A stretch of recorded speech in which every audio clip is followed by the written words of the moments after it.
चुनाव सिर्फ नारों और अभियानों का खेल नहीं है। असल में ये गवर्नेंस के लिए डेटा इंजीनियरिंग का काम है। आज हम उत्तर प्रदेश के विधानसभा क्षेत्र 141 धौरहरा का एक गहरा विश्लेषण करेंगे। इसे एक केस स्टडी की तरह देखिए, ये समझने के लिए कि जमीनी हकीकत, लोगों की उम्मीदों और आंकड़ों को एक मजबूत जन केंद्रित शासन के रोड मैप में आखिर कैसे बदला जा सकता है। तो हमारा सफर कैसा रहेगा? सबसे पहले हम धौरहरा की मिट्टी की कहानी सुनेंगे, फिर हम 2022 के चुनावी नतीजों के आंकड़ों में उतरेंगे। इसके बाद हम देखेंगे कि वोटर्स की वफादारी कैसे और क्यों बदली है, और इन सब जानकारियों से हम शासन का एक ठोस रास्ता तैयार करेंगे। एक ऐसा रास्ता जो सिर्फ चुनाव जीतने पर नहीं, बल्कि विश्वास पर टिके एक जनादेश पर खत्म हो। देखिए, कोई भी राजनीतिक रणनीति, उसकी नींव उस जगह की मिट्टी, वहां के लोग और उनकी रोजमर्रा की जिंदगी को समझने में ही होती है। तो चलिए सबसे पहले धौरहरा की जमीन की कहानी से ही शुरू करते हैं। तो ये जो आप नक्शे पर देख रहे हैं, ये है धौरहरा, लखीमपुर खीरी जिले का एक हिस्सा। ये एक ग्रामीण कृषि प्रधान सीट है, मतलब यहाँ की सियासत जमीन से जुड़ी है और लोगों के मुद्दे भी उतने ही जमीनी हैं। यहाँ की अर्थव्यवस्था और समाज दोनों की धुरी खेती ही है, इसलिए यहाँ की राजनीति को समझने के लिए यहाँ के खेतों और किसानों को समझना सबसे जरूरी है। इस कहानी का एक बहुत ही अहम किरदार है शारदा नदी। एक तरफ तो ये नदी जीवन देती है, खेतों को सींचती है, लेकिन दूसरी तरफ हर साल यही नदी बाढ़ बनकर एक तबाही भी लाती है। बाढ़ यहाँ कोई 1-2 साल की बात नहीं है, ये एक स्थायी दर्द बन चुका है जो हर साल फसलों, घरों और उम्मीदों को अपने साथ बहा ले जाता है। ये एक ऐसा मुद्दा है जो सीधे लोगों की जान और माल से जुड़ा है। तो धौरहरा के लोगों के असल मुद्दे हैं क्या? ये उनके हर दिन के संघर्ष से ही निकलते हैं। बाढ़ का स्थायी संकट, गन्ने की कीमतों को लेकर किसानों की परेशानी, रोजगार की कमी, टूटी सड़कें और बिजली की समस्या, और अच्छे स्कूल और अस्पतालों का न होना। ये सिर्फ समस्याएं नहीं हैं, ये लोगों के सम्मान और एक बेहतर भविष्य की लड़ाई है। तो जमीन की हकीकत को समझने के बाद चलिए अब जरा आंकड़ों में उतरते हैं। देखते हैं कि 2022 के चुनावी नतीजे हमें क्या कहानी बताते हैं। 2022 के चुनाव में हार जीत का अंतर था 24,610 वोट। ये कोई छोटा मोटा नंबर नहीं है, ये एक बहुत बड़ा मार्जिन है। ये आंकड़ा दिखाता है कि चुनौती कितनी बड़ी है और उस भरोसे को फिर से हासिल करना है जिसे दोबारा जीतना होगा। ये चार्ट देखिए, तस्वीर एकदम साफ हो जाती है। बीजेपी को लगभग 49.5% वोट मिले, समाजवादी पार्टी को 38.8%। लेकिन जो सबसे चौंकाने वाली बात है वो है बीएसपी का वोट शेयर, जो गिरकर सिर्फ 7% रह गया। साफ है कि मुकाबला अब दो ध्रुवीय यानी बाइपोलर हो चुका था, जिसमें बीजेपी ने एक तरफा बढ़त हासिल की। अब धौरहरा की सामाजिक बनावट को भी समझ लेते हैं। यहाँ लगभग 78% हिंदू और 21% मुस्लिम आबादी है। अनुसूचित जातियों की आबादी करीब 24.4% है। लेकिन ये सिर्फ संख्याएं नहीं हैं, ये समुदाय हैं जिनकी अपनी उम्मीदें हैं, अपनी शिकायतें हैं। और आंकड़े ये इशारा कर रहे हैं कि अनुसूचित जाति का एक बड़ा वोट, जो पारंपरिक तौर पर बीएसपी का माना जाता था, अब कहीं और खिसक रहा है। देखिए, किसी भी लोकतंत्र में ये बहुत जरूरी है कि जो भी पब्लिक में बातचीत हो वो जानकारी और जिम्मेदारी के साथ हो। ये हमारे संविधान का एक मौलिक मूल्य है। जब हम तथ्यों के आधार पर बात करते हैं, तभी हम एक स्वस्थ समाज और एक बेहतर शासन की नींव रख पाते हैं। चलिए अब 2022 से थोड़ा पीछे चलते हैं। पिछले एक दशक में क्या हुआ वो देखते हैं। ये समझने की कोशिश करते हैं कि मतदाताओं का भरोसा आखिर कैसे और क्यों बदला है। ये स्लाइड ये एक बहुत बड़ी कहानी कहती है।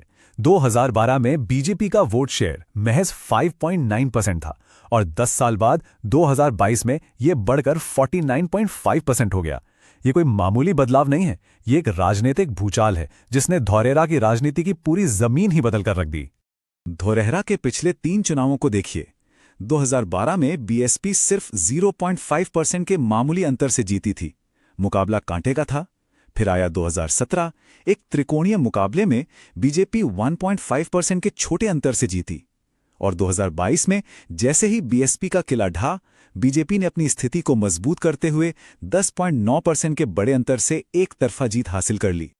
और ये टेबल ये पूरी कहानी को नंबर्स में समेट देती है। बीएसपी का वोट शेयर 2012 के 30.5% से गिरकर 2022 में सिर्फ 7% पर आ गया और ये वोट कहाँ गया?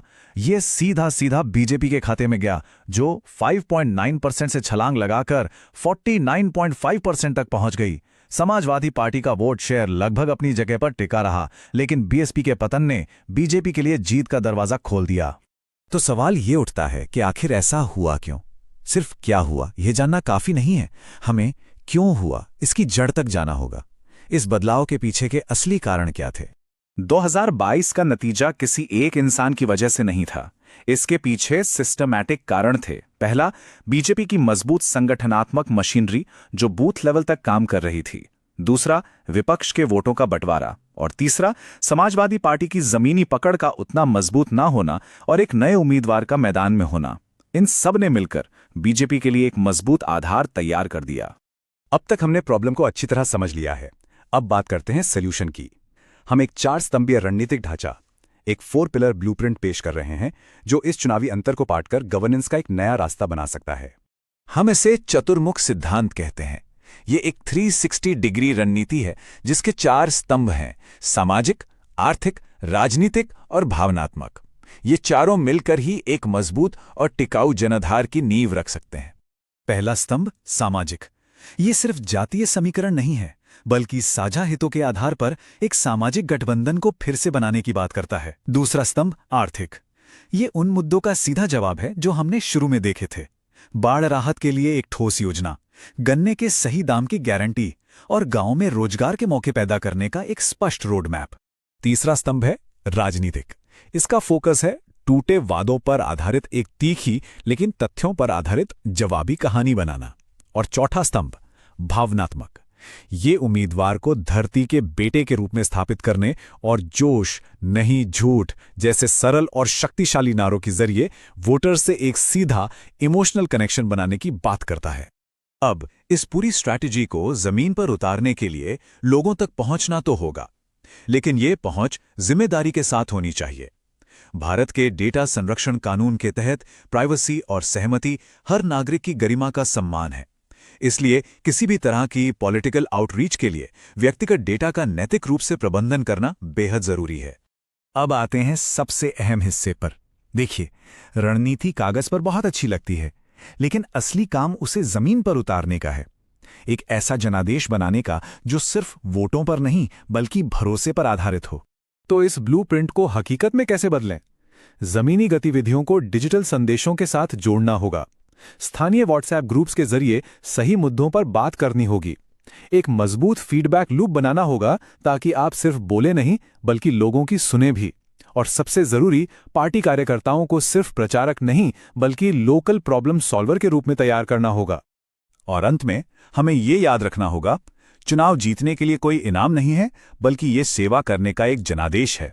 ये पूरी मेहनत सिर्फ एक चुनाव जीतने के लिए नहीं है, बल्कि भरोसे पर आधारित गवर्नेंस की एक लंबी और स्थायी जिम्मेदारी के लिए है।